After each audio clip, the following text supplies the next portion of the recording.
Questa è la prima piccola storia che voglio raccontarvi. Quando mi era piccolo, mio padre il copava masci, lì te Avenida Manuel Ribas, da rente al cimitero. E i femmine che andavano in città a vendere a roba che via qua carretela e si fermava lì da mio padre e gli domandava che mettesse via qualche tocco di ciccia, brasole, luanighe o qualche altra robetta de mascio.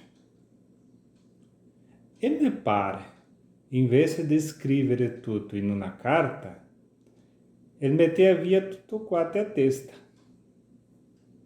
E allora, dopo di fare a venda, i femmine tornava in drio. E de volte mio padre si dismentegava da mettere via cosa che gli domandava. E una volta, se venisse una femmina tutta inrabbiata, e ha ghigaito a mio padre.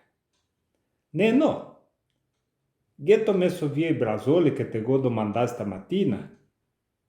E mi pare gaito, sacramento, setto che me go dismentegà.